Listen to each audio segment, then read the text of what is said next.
Planes, Trains, and Automobiles. So last week I reviewed Thanksgiving Promise, which is kind of a random movie, but I want to review some Thanksgiving movies.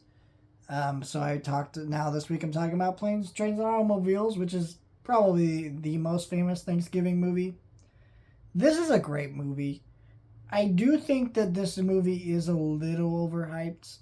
Um, and what I just mean by that is it's a good movie. Don't get me wrong. It's a fun movie. It's a heartwarming movie.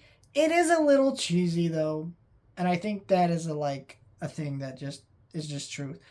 Basically, this movie is about Steve Martin, and Steve Martin is um, Steve Martin's this guy who's trying to get home to see his family for the holidays, and then he gets stuck in these crazy situations where he tries to get a cab. John Candy takes it from him. He tries to get on a plane. He ends up sitting next to the same dude. So it just keeps happening. And through these situations, these dudes become closer. They become good friends, and they form a bond. And it's just a heartwarming movie. John Candy is one of those actors that has this real heartwarming warmth to his entire career. But this movie in particular, the way he talks about himself and his family and his wife and things like that, stuff he doesn't have.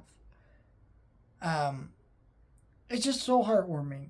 And then Steve Martin is really great as this stuck up prick that is like making all these. He's kind of a dick to people, and he's just trying to get home. He has a right to be up a little uptight, but he's also just not taking the time. And really, that ending is heartwarming.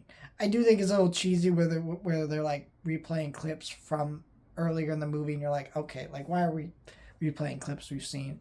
But just the moment where he just realizes, you know what, John Candy, let's go back to my house, enjoy the holidays with me, and it's just really sweet movie.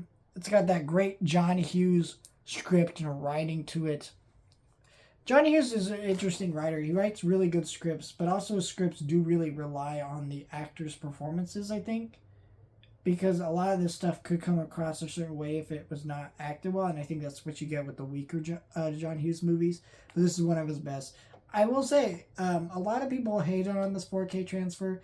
I think it doesn't look perfect, but I do think it looks very strong. It is a very well cleaned up movie, and there's a bunch of extra footage that's never been released before on this edition right here. Includes bonus disc with over an hour of never before seen deleted and extended scenes, so I think it's 100% worth a grab. Yeah, it's just a great movie, very heartwarming movie. It's a little cheesy, and that's why I say it's a little overhyped, where like I don't feel like people talk about how it is a little bit cheesy, but it's still one of the best uh holiday movies you can watch, up there with Christmas Vacation to me.